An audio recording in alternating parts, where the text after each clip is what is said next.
क्या? हमारी आप सबके साथ चलूंगा, चलो। सारे जानवर अपने जंगल के राजा शेर सिंह के दरबार। हालचाल? क्या बात है जंगलवासियों, आप सब? हम सब शेर सिंह के दरबार में जा रहे हैं। शेर सिंह की तबीयत बहुत खराब है, इसीलिए हम उनका हालचाल पूछने जा रहे हैं। क्या हमारे शेर सिंह की तबीयत खराब है? मैं भी आप सबके साथ चलूंगा, चलो। सारे जानवर अपने जंगल के राजा शेर सिंह के दरबार में आते हैं, जहां बीमार शेर सिंह अपनी गुफा में था और उसके पास चीता और बाघ खड़े हुए शेर सिंह को देख रहे थे। चीते, शेर सिंह की तबीयत अब कैसी है? राजा साहब की हालत बहुत खराब है। राजा साहब का ठीक होना बहुत जरूरी है। जंगल के राजा शेर सिंह के अचानक बीमार होने से जंगल के सभी जानवर काफी परेशान हो चुके थे। तभी अचानक शेर सिंह जोर जोर से खांसने लगता है और खांसते खांसते अचानक शेर सिंह की मौत हो जाती है। ये देखकर जंगल के सारे निवासी दुखी हो जाते हैं। राजा साहब अब इस दुनिया में नहीं रहे। शेर सिंह की मौत हो जाने से सारे प्राणी दुखी हो जाते हैं। उसकी मौत के कुछ दिन बाद जंगल के सारे प्राणी एक जगह बैठकर आपस में चर्चा कर रहे होते हैं। तभी हाथी कहता है, जंगल वासियों, शेर सिंह तो अब नहीं रहे। अब हमें अपने जंगल में किसी को राजा बनाना होगा। कहिए, इसमें आपकी क्या राय है? हमें नया राजा नियुक्त तो करना ही पड़ेगा, मगर अगला राजा हम बनाएंगे किसे? अगला राजा हम उसे बनाएंगे जो शेर सिंह की तरह जंगल में सही फैसले कर सके और सबको सही और बेहतर न्याय दिला सके। हाथी भाई, क्या आपने जंगल में ऐसा जानवर देखा है जो शेर सिंह की जगह ले सके? नहीं, मगर हमें एक ऐसे जानवर की तलाश करनी होगी जो बहुत नेक और सही न्याय दिलाने वाला हो। हम उसी को अपने जंगल का राजा घोषित करेंगे। पर ऐसा जानवर हमें कहाँ मिलेगा? भालू भाई, हम जंगल में चुनाव करेंगे और चुनाव से ही हमें शेर सिंह की तरह ताकतवर राजा मिलेगा। ठीक है, तो बोलो भाइयों, चुनाव के लिए आप सब तैयार हो? हाँ, हम सब तैयार हैं। हाँ, हम सब तैयार हैं। हाँ, हम सब तैयार हैं। तो जो ताकतवर और हिम्मत वाले जानवर हैं, वो एक साइड हो जाओ।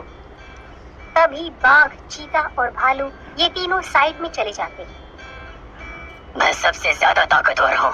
मैं जंगल की पंचायत से विनती करता हूँ कि मुझे ही इस जंगल का राजा घोषित किया जाए। मैं ताकतवर तो हूँ ही, साथ में राजा की प्रजाति का भी हूँ, इसीलिए जंगल का राजा मुझे ही बनाया जाए।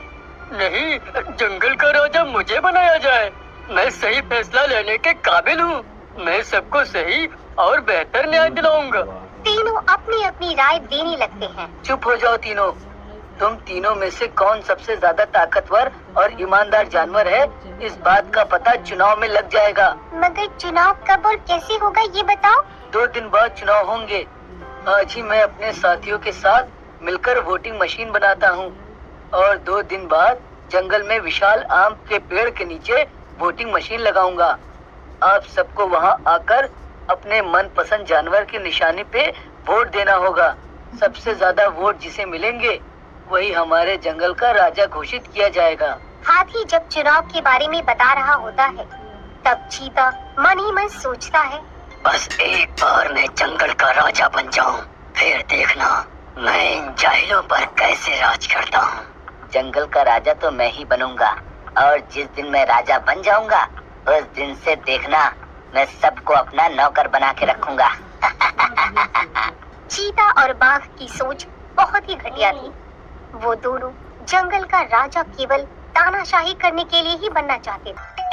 आज के स्वर्ग में ला दिए, अब तो मैं यहाँ खूब मजे से रहूंगा। हाँ गधेराज, अब से तुम यहाँ खूब आराम से रहो। अब गधा वहाँ खूब मौज से रहने लगा। बागों में हरी हरी घास खाता और दिन भर घूमता रहता। कुछ दिन बीतते हैं। अब गधे को वहाँ बहुत अकेला सा लगने लगा था। एक दिन भगवान उसका हाल चाल जानने आए। क्यों गधेराज, दिन तो मौज से बीत रहे हैं ना? वह बहुत उदास और मायूस होकर भगवान से कहता है, भगवान, मैं यहाँ बिल्कुल अकेला हूँ। मुझे मेरे साथियों की बहुत याद आ रही है। अगर उन्हें भी आप यहाँ बुला लें तो बहुत अच्छा रहेगा भगवान। जैसी तुम्हारी इच्छा गधेराज, तुम्हारे साथियों को भी बुला लाता हूँ। ऐसा बोल भगवान अंतर ध्यान हो गए और पृथ्वी से कुछ और गधों को लेकर वहां गए। ये लो गधेराज, मैं तुम्हारे साथियों को भी ला दिया। अब इन सब के साथ तुम्हारा मन भी लगा रहेगा। अब गधा बहुत खुश हुआ। अपने साथी गधे को लेकर बागों में घास खाने चला गया। जब घास खाकर सारे गधे एक साथ जमा होते हैं तो सभी गधों ने गाना गाना शुरू किया।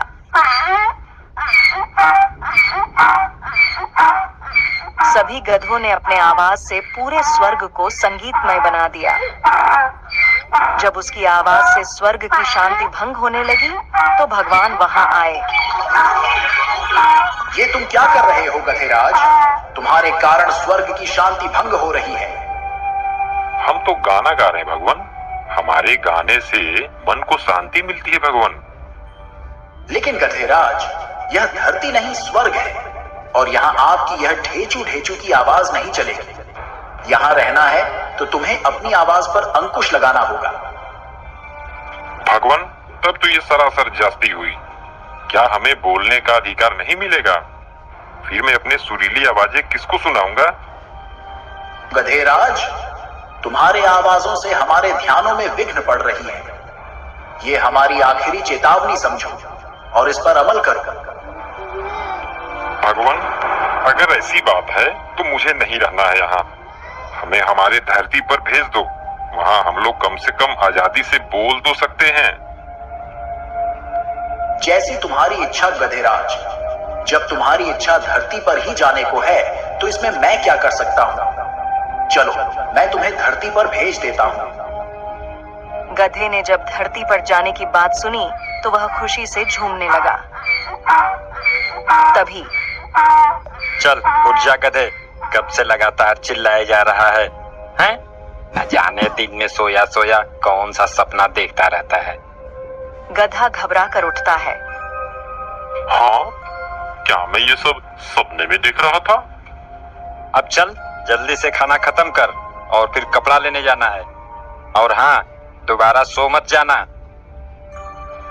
चलो, सपने में ही सही स्वर्ग के दर्शन तो हो गए, लेकिन मुझे स्वर्ग से अधिक प्यारी यह धरती ही है। अब से मैं इच्छा भर के सबको अपने